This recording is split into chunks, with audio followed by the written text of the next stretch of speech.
ओम शांति।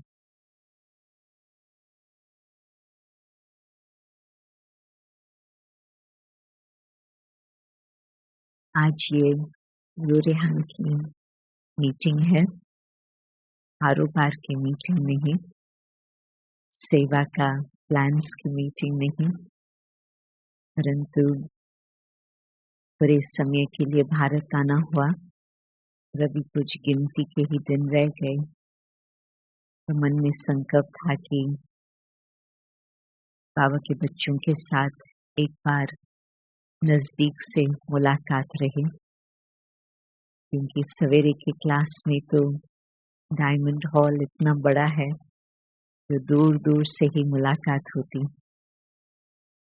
और इस हॉल में मैं एक बारी एक कुछ गोल्डन जुबली, सिल्वर जुबली कुछ इस प्रकार से कार्यक्रम था उसमें आई थी, परंतु ये आज पहले इस परिवार के संगठन में मैं बैठी हूँ और बाबा भिन्न भिन्न स्थान बना करके देते हैं और एक के दूसरे से वो बढ़कर होते हैं।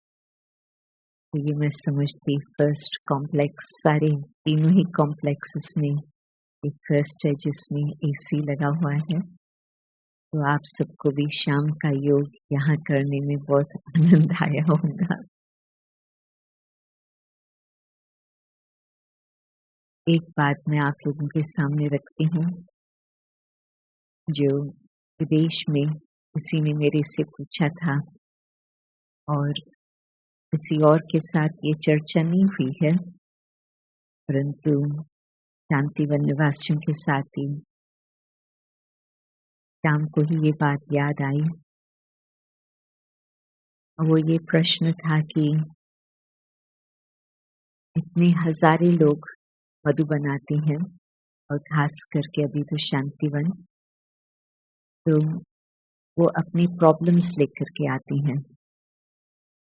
मैं समझती जो भी आते होंगे बाहर वाले, वो तो प्रॉब्लम्स लेकर के तो आते ही होंगे, परंतु कहाँ कहाँ बाबा के बच्चे भी जो आते हैं वो भी अपनी कुछ न कुछ समस्याएं लेकर के आते होंगे, उस उम्मीद से कि यहाँ बाबा सागर में हम सब कुछ छोड़ के हल्के होकर के जाएं। और जहाँ तक मुझे मालूम है, बहुत लोग यही अपना अनुभव वर्णन करते हैं कि सचमुच मधुबन में आने से हम बहुत हल्के हो गए। परंतु प्रश्न ये था, उस बहन ने ये कहा कि जबकि दादियाँ थी तो एक तरफ वो नेगेटिव बातें यहाँ छोड़ के जाती हैं, परंतु दूसरी तरफ दादियाँ यहाँ थी तो एनर्जी लेवल को बहुत वो हाई रखती थी और उनके संगठित योग से अथवा इतने वर्षों की तपस्या से वो जो वातावरण होता था वो बहुत हाई रहता था।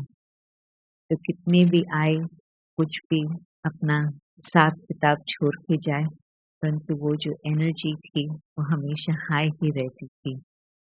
अभी आप लोग क्या करेंगे? तो मैंने कहा कि अभी भी बाबा के इतने बहुत संख्या में समर्पित बच्चे हैं, वो भी योग करते हैं और योगी जीवन है सबकी।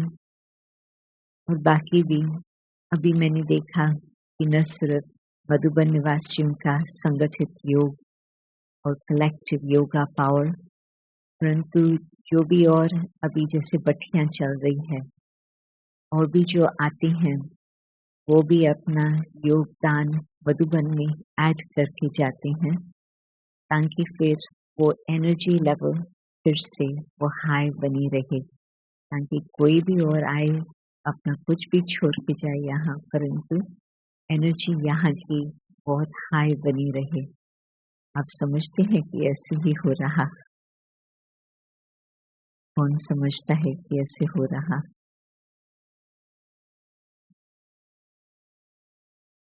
परंतु मैंने भी उसको यही उत्तर दिया कि इस हिसाब से तो बहुत ही एनर्जी लेवल बनी ही रहती है, परंतु मैंने कहा कि मैं आपके साथ शेयर करूं, क्योंकि कई होते हैं बाहर में जो ये क्वेश्चन पूछते हैं कि अभी मधुबन में हम जाएं, मधुबन में क्या हमें प्राप्ति होंगी। तो हम तो सबको इनकरेज कर रहे हैं कि हाँ, आप अवश्य ही मधुबन जाएं, जो तपस्या भूमि, वरदान भूमि मधुबन की है। यहाँ पर आप आएंगे तो आपको अवश्य ही अनुभव होगा। यहाँ यही स्थान अभी तक भी इतना शक्तिशाली और भी आगे प्रेरणा मिलती रहेंगे आगे बढ़ने के लिए।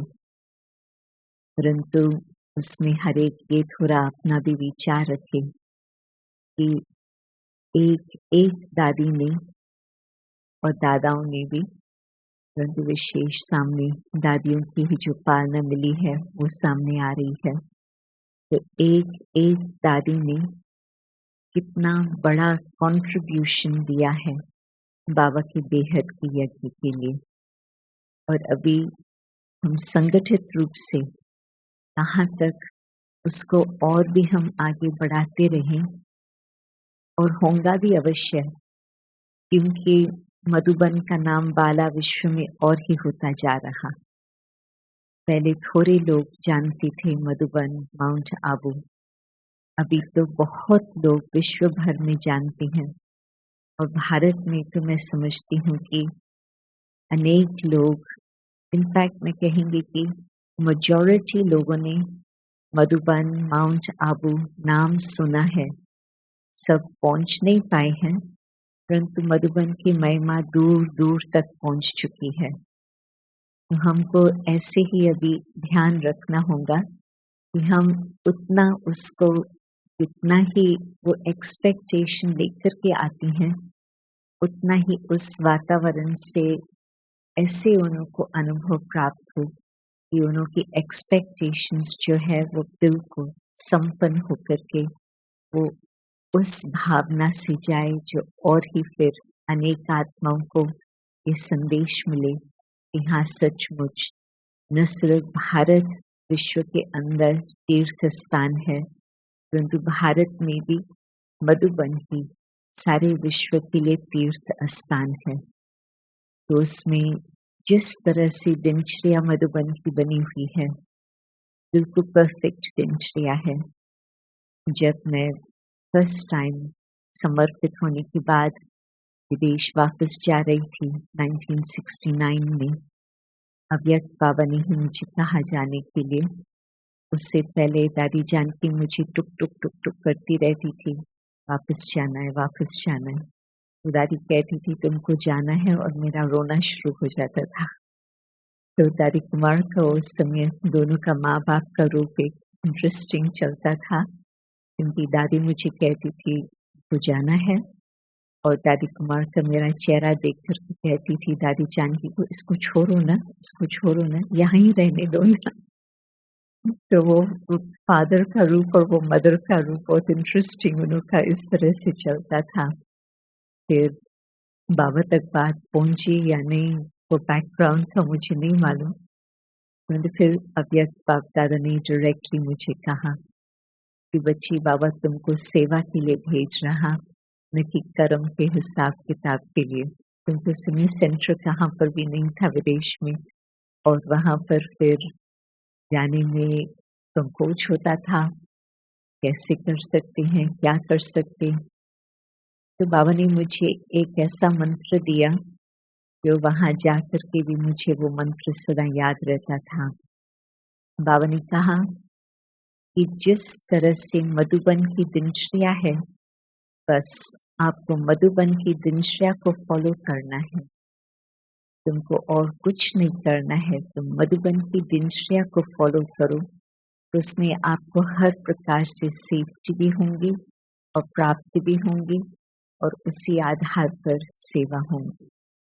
तो मुझे ये तो मालूम नहीं था कि थोड़े वर्षों के बाद बाबा दादी को भी भेजेंगे, परंतु दादी को तो बाबा ने कहा कि तुमको मधुबन का मॉडल बनाना है, तो दादी को भी ये बिल्कुल पक्का संकल्प रहा। तो आज तक भी जो भी वहाँ भी आते हैं वो मधुबन का ही वर्णन करते और कहते कि हाँ, हमें जो यहाँ भी वातावरण मिलता है लंदन में वो हमें मधुबन की याद दिलाता।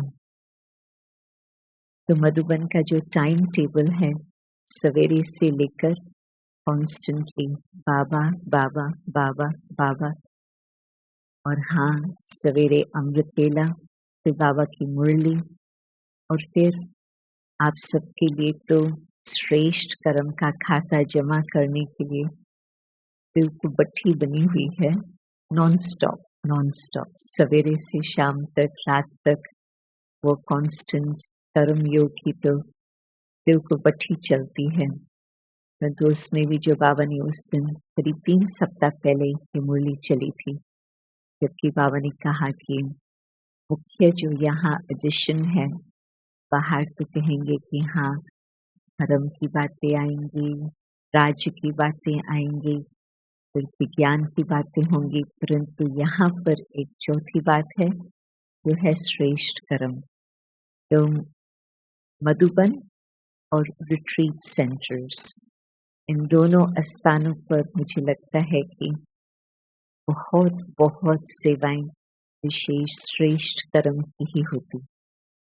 और लोग भी सेवा करते, परंतु यहाँ जो नॉन स्टॉप सेवा चलती है इन दोनों स्थानों पर, उसमें बहुत खजाना जमा करने का मौका बनता। तो यहाँ पर और बाबा ने मुझे ये कहा था कि सवेरे का तो टाइम टेबल, परंतु जैसे मधुबन में 8 बजे से लेकर फिर कर्म योग चलता है, सेवा चलती, क्योंकि जो और आते हैं वो तो आते हैं योग तपस्या के लिए या ज्ञान के लिए, परंतु जो यहाँ रहने वाले हैं उनका तो कर्म योग चलता। तो वहाँ भी तुम्हारा जो कुछ भी चले, तुम यही सोचो कि दिन भर जो भी कर्म चले वो कर्म योग के कनेक्शन से हो, और फिर शाम को फिर से योग का टाइम, स्टडी का टाइम, इस प्रकार से तुम एक एक बात जो भी है उस पर जितना मधुबन निवासी ध्यान देते हैं और भी आगे थोड़ा उसमें एक्स्ट्रा ध्यान देंगे, तो फिर जो मधुबन का वाइब्रेशन है ऐसे वाइब्रेशन होगा, न केवल जो लोग यहाँ आए उन्हों के एक्सपेक्टेशंस पूरी हो, परंतु उससे भी अधिक उन्हों को इतनी प्राप्ति हो जो वो भरपूर होकर के अन्य आत्माओं की सेवा भी करते चले। वहाँ का न सिर्फ विदेश परंतु टोटली मधुबन से बाहर वहाँ का वातावरण, जिन आत्माओं ने मधुबन का अनुभव किया वो यहाँ से वो शक्ति लेकर के वहाँ अपने जीवन में यूज करते और अन्य आत्माओं को संदेश देते, और फिर वो जब सब यहाँ आते तो वो उन्हों को पक्का ब्राह्मण बनने की प्रेरणा मिलती। शुरू में जब विदेश से लोग आए थे तो उस समय बिल्कुल हमको ये पक्की बात होती थी कि जब तक मधुबन नहीं आए हैं तब तक वो पक्के ब्राह्मण नहीं बन सकते। क्यों? क्योंकि जैसे कोई भी तीर्थ स्थान होता, यहाँ जो लोग उस तीर्थ स्थान पर पहुंचते हैं उन्हों को ऐसे प्राप्ति होती है तो जीवन परिवर्तन हो जाता।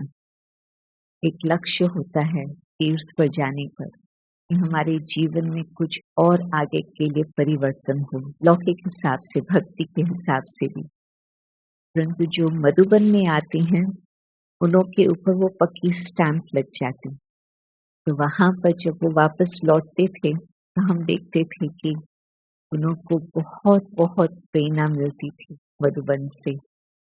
और फिर जैसे मधुबन न सिर्फ एक स्थान परंतु बाप का घर, फिर टीचर का स्थान, ज्ञान सरोवर, फिर यहाँ के लिए कहते थे यहाँ तो सतगुरु की दृष्टि मिलती, सतगुरु का वरदान मिलता। तो जो भी आते हैं वो ऐसे प्रेरणा, दोनों का कनेक्शन, यहाँ की सेवा से वहाँ की सेवा और वहाँ की सेवा से यहाँ की और वृद्धि होती जाती प्राप्ति की। तो देखती हूँ कि मधुबन और ही शक्तिशाली बनता जा रहा, जितना जितना ध्यान देते हैं हर टाइम टेबल के पार्ट को, जिससे पूरा ही जीवन में बैलेंस बना रहे। आप देखेंगे कि बहुत लोग जो बाहर होते हैं वो यही कहते हैं कि हमको ज्ञान और योग का तो बहुत इंटरेस्ट है, परंतु हमारे जीवन में वो बैलेंस नहीं बना रहता। परंतु मधुबन आकर के देखते हैं आप लोगों के जीवन को, तो देखते हैं कि कितनी सेवाएं भी है, परंतु साथ साथ स्व उन्नति का भी चलता है। तो स्व उन्नति पर भी इतना ही ध्यान जितना ही सेवा पर ध्यान। तो उसमें जब अच्छी तरह से बैलेंस होता, तो उसमें खुद को भी फीलिंग आती है कि ब्लेसिंग्स मिल रही हैं, बाबा की भी ब्लेसिंग्स और परिवार की भी ब्लेसिंग्स। और जब परिवार की ब्लेसिंग्स भी होती है तो आत्मा बहुत ही संतुष्ट रहती। परिवार की ब्लेसिंग्स नहीं है तो आत्मा संतुष्ट इतनी नहीं रह पाती। मुझे याद आता कि बड़ी दादी एक बार पांडव भवन में एक छोटे से संगठन में विदेश के टीचर्स के साथ बैठी थी। तो उस समय दादी ने हम सबको टॉपिक दिया था, करीब 30-40 लोग थे, और उन दिनों में भोजन के बाद कई बारी दीदी और फिर बाद में दादी दी वो हमको फ्रूट प्लेट पिकनिक कराते थे। ये हिस्ट्री हॉल की बात है। तो दादी ने हम सबको प्रश्न दिया था, आप लोगों को किस बात का विशेष ध्यान रहता है पुरुषार्थ के लिए? तो हर एक ने अपनी अच्छी अच्छी बातें सुनाई, पुरुषार्थ की बातें। तो फिर किसी ने दादी से पूछा लास्ट में, दादी जी आप किस बात पर ध्यान रखते हैं? तो दादी ने बहुत ही इंटरेस्टिंग बात कही। दादी ने कहा कि मैं ये ध्यान रखती हूँ कि जब मैं जाऊं, जब भी मेरा वो समय आए, मेरे साथ सबकी दुआएं हो और कोई बात न हो, परंतु मैं अपने साथ दुआएं लेकर के जाऊं। तो आप लोग भी ये ध्यान रखो कि जबकि जीवन भर ये ध्यान रहता, तो फिर अंत में वो बात अनुभव हो सकती। ऐसे नहीं कि लास्ट में अचानक वो कोई हम इकट्ठी कर सकते हैं दुआएं, परंतु जब पूरा ही समय हम अभी से ही ये ध्यान रखें कि हम कहाँ तक दुआएं ले रहे हैं, तो फिर वो दुआएं हमारे पास वो जमा होती जाए, तो लास्ट में वो दुआएं साथ लेके जाएंगे।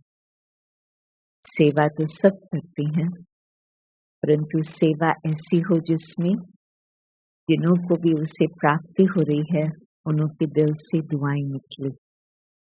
तो ये भी एक मधुबन में चांस बहुत सुंदर मिलता है, बेहद के परिवार में हम सबसे दुआएं लेते रहें हर समय।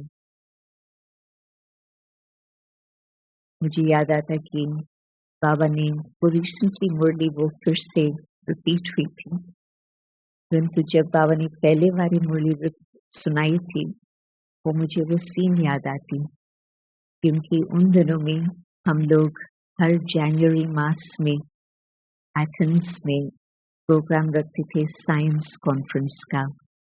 उसमें कई बार दादी जानकी भी आए, हर समय जगदीश भाई भी आया करते थे भारत से। तो वो साइंस कॉन्फ्रेंस में कई बार नोबेल प्राइज विनर्स भी आए थे। तो हम लोग सामान निकल रहा था, टाइम लग रहा था, और बाबा की मुरली 31 दिसंबर की थी, जो फिर हम लोग बातचीत कर रहे थे 1 जनवरी पर एयरपोर्ट पर ही। और बात ये चल रही थी कि बाबा ने कहा कि हर एक आपसे संतुष्ट रहे। तो उस समय बिल्कुल मुरली में था कि उस समय की दादी जी ने बाबा से कहा, तो दादी जी ने बाबा से ये कहा कि बाबा बहुत करके तो सब संतुष्ट होते हैं, परंतु 5% कुछ ऐसे हैं तो कितना भी मैं कोशिश करती हूँ वो संतुष्ट नहीं हो पाते हैं। तो बाबा ने उत्तर दिया है जब हम उसमें पढ़ रहे थे। बाबा ने क्या कहा? बाबा ने कहा कि बच्ची कोई हर्जा नहीं, क्यों? क्योंकि 95% तक पहुंचे हैं, बाबा उसमें भी राजी है। 5% तो चलो कोई बात नहीं। तो बाबा ने दादी को भी हल्का किया, परंतु हम सबको भी ये बहुत इंटरेस्टिंग बात बता दी कि हाँ, यदि 95% तक सब संतुष्ट होते हैं, कोई हर्जा नहीं, 5% आगे चल करके वो भी हो जाएंगे। तो हम ये भी आपसी संबंध में ये देखें कि किस तरह से सब हमारे से संतुष्ट है या कुछ और बाकी भी है, क्योंकि जो संतुष्टता का वातावरण होता है, खुशी का वातावरण, उससे भी जो भी आत्माएं आती हैं उनको प्राप्ति होती है। वैसे तो मधुबन को वरदान है, किसी की भी स्थिति थोड़ी नीचे ऊपर होती, सागर में वो नोटिस नहीं होती। जो आते हैं वो दिल को यही कहते हैं कि सबका हमें बहुत अच्छा अनुभव रहा, सब हर्षित थे, सबसे हमें प्राप्ति हुई। बाबा ने मधुबन को ये वरदान दिया हुआ है जो सब ऐसे ही आकर के वर्णन करती हैं। परंतु हम ये भी देखें कि बिल्कुल ऐसे ही एग्जैक्ट एक्यूरेट जिस तरह से बाबा चाहते हैं उसी अनुसार ही सब कुछ चलता रहे, तो बाबा भी खुश और हम आत्माएं भी बहुत ही संतुष्ट। मैं देखती हूँ कि एक तो बाबा पवित्रता पर बहुत ध्यान खिंचवाते हैं, जैसे ये 2 रिसेंट मुरलियां चली है, वो विशेष रॉयल्टी और पर्सनालिटी और प्योरिटी पर। परंतु दूसरी बात जो बाबा विशेष ध्यान खिंचवाती हैं और वो है संतुष्टता। बहुत बहुत बाबा इस टॉपिक को उठाते हैं। क्यों? क्योंकि जब हम आत्मा खुद अपने से पहले संतुष्ट है, तो फिर हम औरों को भी संतुष्ट कर सकेंगे। सब कुछ अंदर से ही शुरू होता, तो पहले अंदर में हम आत्मा अपने से संतुष्ट है, और यदि ना संतुष्ट है तो उसका कारण हम ढूंढ करके उस बात को भी ठीक कर लेंगे। और यदि हम खुद संतुष्ट है तो हम औरों को भी संतुष्ट करने में और अधिक सफल रहेंगे, परंतु वो भी हमसे संतुष्ट रह सकेंगे। यदि मुझ आत्मा के अंदर ही संतुष्टता नहीं है, कोई भी कारण से, पहले तो खुद से ही नहीं होती है कई बार, परंतु कभी कभी ये भी हम नहीं देखते हैं कि मैं अपने से संतुष्ट हूँ या नहीं। असंतुष्टता का कारण हम बाहर की बातों से कहते हैं, कभी औरों के संस्कारों की बात आती, कभी फिर सर्कमस्टेंसेस की बात आती, कई बातें हो सकती। परंतु जब आत्मा का लक्ष्य है कि मुझे बिल्कुल हर सिचुएशन में खुद संतुष्ट रहना है, तो फिर उस लक्ष्य को लेकर के हम जितना पुरुषार्थ करते हैं कि कोई भी बात आए, हम उसका पॉजिटिव सोच करके अपने को शांत रखें और संतुष्ट रखें। क्यों? क्योंकि हर बात में दोनों बातें आ सकती। जैसे कोविड का समय था, तो जो फर्स्ट टाइम कोविड था 2020 में, उस समय मुझे यहाँ मार्च से जुलाई तक रहने का मौका बना। दादी अव्यक्त हो गई थी, फ्लाइट्स बंद हो गए थे, सब कठी बातें आ गई। तो उस समय यहाँ पर बहुत तपस्या के प्रोग्राम्स चले थे नॉन स्टॉप। बाबा के बच्चे जो रहवासी है उन्हों के ही बच्चियों के प्रोग्राम्स, और योग भी बहुत अच्छा शक्तिशाली चलता रहा। तो उसमें कईयों ने उसका फायदा अच्छी तरह से उठाया, न सिर्फ यहाँ मधुबन में, विश्व भर में, खास ब्राह्मण परिवार के लिए मैं कहती हूँ। तो कोविड कितना नुकसान किया वो अलग बात, परंतु जो बाबा के बच्चे हैं, कई बच्चों ने बहुत अच्छा फ़ायदा उठाया।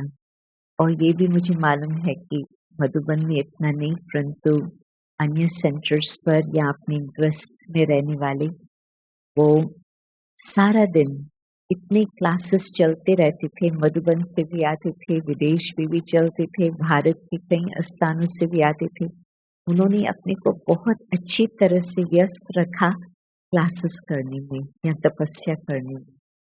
और फिर कई थे जो कोविड के समय उन्होंने ये कंप्लेन की, कहाँ बाहर नहीं जा सकते हैं, ये नहीं कर सकते हैं, वो नहीं हो सकता। तो दोनों तरफ का आवाज़ आता था, फ़ायदा भी है और फिर कहीं उसका नेगेटिव भी उठाते थे। तो मैं देखती हूँ कि हर बात में अपनी वृत्ति जैसे होती है, एटीट्यूड जैसे होता, या तो फ़ायदा उठाने का या तो कंप्लेन करने का, दोनों बातें। तो जब संतुष्टता की बात होती, तो हम अपना माइंड को, अपनी वृत्ति को यदि सेट कर लेते हैं, कि हमको कोई भी सर्कमस्टेंस में अपने आप को संतुष्ट रखना है। क्यों? क्योंकि संतुष्टता होंगे तो खुशी होंगी, और खुशी और सुख है जीवन में, तो संगम युग हमारा सफल हो रहा। और यदि हम उस खुशी में नहीं होते हैं, वो सुख की अनुभूति नहीं हो रही है, तो मानो कि संगम युग हमारा हाथ से खिसकता जा रहा। जो शक्ति जमा करने की टाइम होता है, जैसे आज भी बाबा ने कहा कि खुशी जैसे खुराक नहीं, तो वो जो हम अपने में शक्ति भरते जाएं, वो संगम युग का ही समय, और कोई समय तो नहीं आने वाला है, यही समय है। तो अपनी वृत्ति को, अपनी मानसिक स्थिति को हम ऐसे बना करके रखें कि हम हर बात का पॉजिटिव देखें, कि इस सिचुएशन में फ़ायदा क्या है, इस सिचुएशन में हम क्या अपनी प्राप्ति अधिक कर सकते। तो इस तरह से हम सोचेंगे तो और आगे बढ़ते चले जाएंगे, नहीं तो वो भी हमारे हाथ से चला जाएंगे। तो संतुष्ट रहना, और फिर उस आधार पर संतुष्टता का वातावरण बनाकर रखना, वो भी बाबा के बच्चों का हर स्थान पर काम है। परंतु इतना बड़ा संगठन और कहीं भी विश्व भर में नहीं होता, मधुबन में ही होता। बाबा के निवासियों का भी, और फिर औरों के स्वागत करके, उन्हों को वेलकम करके, उन्हों को अनुभव कराने का भी। तो ये है चांस, अपनी संतुष्टता की शक्ति को बढ़ाते बढ़ाते औरों को भी वो अनुभव हम करा सकें। मुझे 3 ओलंपिक गोल्ड मेडलिस्ट्स को मिलने का मौका बना है, 2 अमेरिका के और 1 इंग्लैंड के। तो उनका और भी लोग थे, परंतु एक छोटा सा संगठन एक बारी ऑक्सफोर्ड में रखा था, रिट्रीट प्लेस में। तो उन्होंने अपने अच्छे अच्छे अनुभव की बातें सुनाई। एक बहन का ये था कि वो अति बीमार हो गई थी, तो उसने अपना अनुभव बताया कि पूरा ही वर्ष उसने अपने माइंड में अपने को ट्रेनिंग दी। शरीर से वो इतना प्रैक्टिस करके रिहर्सल वगैरह नहीं कर पाती थी, परंतु माइंड में उसने सब अपने को ट्रेनिंग दी, एक एक बात का, इस तरह से करना है, इस तरह से करना है, इस तरह से करना है। फिर बाकी 3 मास उसको एक्चुअल फिजिकल को प्रैक्टिस करने का मौका बना। परंतु उसको बहुत पक्का लक्ष्य था कि बिल्कुल मुझे गोल्ड मेडल जीतना है, और उसने जीता। और एक दूसरा भाई था, उस माता का नाम मैरिलन किंग, और ये भाई डेविड हेमरी। उसने एक बारी जीत लिया था, फिर उसकी आयु बड़ी होती गई, और फिर सेकंड टाइम उसको नहीं मिला, सिल्वर मिला था, और फिर आयु और भी बड़ी हो गई थी। तो लोग इसको कहते थे फालतू है तुम्हारा, और इस बार यदि तुमको गोल्ड चाहिए तो लास्ट टाइम भी तो तुमको नहीं मिला, तो अभी तुमको कैसे मिलेगा, तुम्हारी आयु और ही बढ़ गई है, और तुम्हारे से और नौजवान आ गए हैं तो वो लेंगे। परंतु इसने अपना बहुत पक्का लक्ष्य रखा कि मुझे ज़रूर जीतना है। और अपनी जो ट्रेनिंग फिर उसने की, बिल को अपनी जो सिल्वर में जब मिला तो कहता है कि मैंने उसकी बहुत अच्छी तरह से जांच की कि मेरे से क्या गलती हो गई। तो मैंने ये रियलाइज़ किया कि मेरे से गलती ये हो गई कि जो मुझे नेगेटिव सुनाने वाले थे, तुम्हारी आयु बड़ी हो गई, थोड़ा मेरे मन में अपने प्रति डाउट आया। तो मैंने उस बात को थोड़ा अलाउ किया कि मेरे माइंड को थोड़ा वो हिला लिया। परंतु जब अभी मैंने ये पक्का संकल्प किया कि मुझे ज़रूर गोल्ड लेना है, तो सचमुच बड़ी आयु और भी अधिक होते उसको गोल्ड मिला। तो कहने का मतलब कि जो अपने मन के संकल्प की बात होती, हम जितनी उसको मजबूत रखते हैं डिटर्मिनेशन से, और ये तो लौकिक लोग, परंतु बाबा ने हमको कितनी बातें बताई है जिससे हम अपने को बहुत अच्छी तरह से शक्तिशाली बना करके हम आगे बढ़ सके। तो बाबा की बातें हमें रोज मिलती है, हर रोज, जिससे हम अपने माइंड को और डिटर्मिनेशन करके बहुत मजबूत करके आगे बढ़ सकते। एक बहन ने, वो बहुत समय से बाबा की बच्ची है विदेश में, तो वो फिजियोथेरेपी का काम करती है। तो उसने मुझे बताया एक दिन वो कहाँ लेके जा रही थी, तो गाड़ी में ही वो 15-20 मिनट का हल्की रीति से बात करने का चांस रहा। तो कहती है कि आजकल हम लोगों को हॉस्पिटल्स में सेल्फ एस्टीम का कोर्स कराते हैं, और हमको तो हॉस्पिटल में फ्री मिलता, परंतु मैंने जो हमको कराने वाले थे उन लोगों से पूछा कि आप लोग सेल्फ एस्टीम के कोर्स को बाहर में कितना चार्ज करते हैं। तो कहती है कि हंड्रेड्स ऑफ पाउंड्स का वो उन्होंने हिसाब बताया, और हमको तो ट्रेनिंग के हिसाब से फ्री मिलता था। तो कहती कि मुझे याद आया कि बाबा हमको हर रोज सेल्फ एस्टीम का कोर्स कराते हैं और हमसे कुछ चार्ज नहीं लेते हैं, और शायद हम लोगों को सब कुछ फ्री मिलता है, तभी शायद हमको उसका इतना कदर नहीं होता। तो मैंने कहा नहीं, ऐसी बात नहीं है, जिन्हों को बाबा की अच्छी पहचान है उन्हों को कदर तो होता ही है। परंतु कहती है कि मैं देखती हूँ कि बाबा कितना हमको सेल्फ एस्टीम ऊंच बनाने के लिए इतनी बाबा रोज हमें बातें सिखाता। तो चाहे सेल्फ एस्टीम हो, चाहे स्व में विश्वास हो, कुछ भी शब्द कहो, परंतु बाबा की मुरली से जो आत्मा का और आगे बढ़ने का मौका होता, और कहीं भी जगह इस तरह से बाबा ट्रेनिंग, और लोगों को ऐसी ट्रेनिंग नहीं मिल पाती जो बाबा हमें हर रोज ट्रेनिंग देते। तो हर रोज बाबा से ट्रेनिंग लेते जाएं, शक्तिशाली बनते जाएं, और मधुबन के वातावरण को और ही शक्तिशाली बनाते रहें, ताकि और आगे बाबा का काम बिल्कुल अपनी संपन्न स्थिति तक पहुंचे।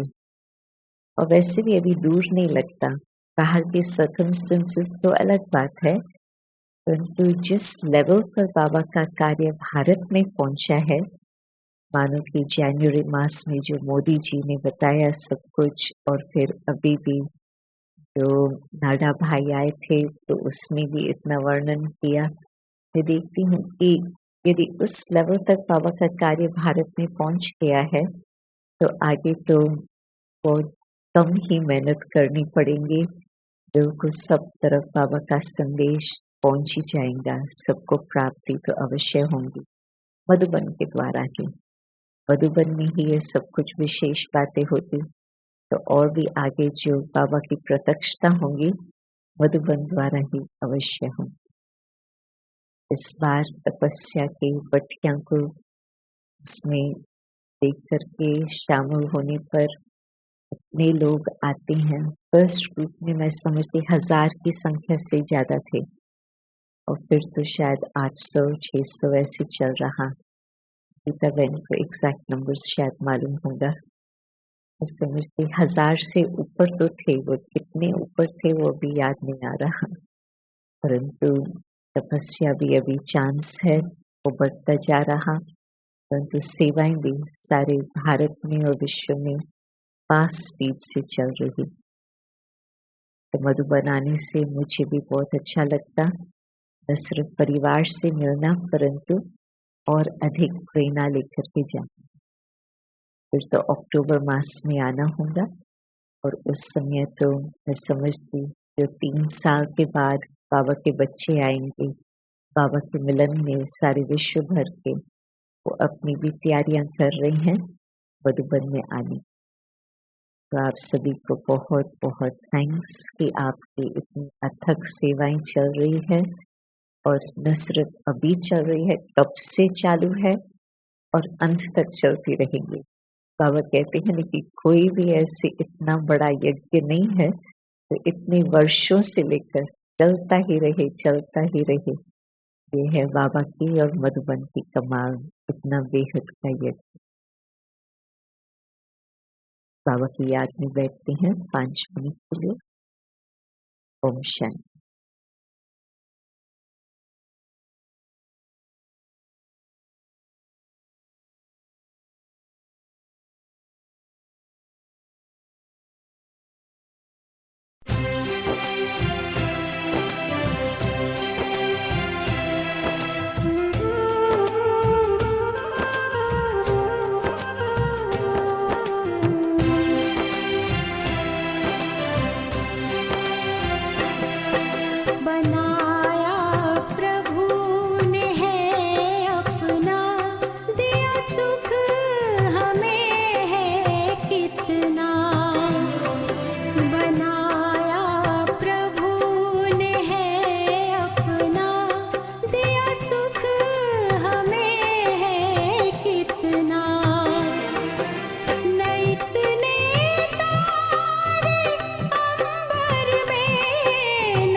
मस्त पे हम इतराते हैं, गाते हो के मत वाले। बनाया प्रभु ने है अपना, दिया सुख हमें है कितना। बनाया प्रभु ने है अपना, दिया सुख हमें है कितना। न इतने तारे अंबर में, न इतने तारे अंबर में, न सागर में ही जल इतना। बनाया प्रभु ने है अपना, दिया सुख हमें है कितना। बनाया प्रभु ने है अपना, दिया सुख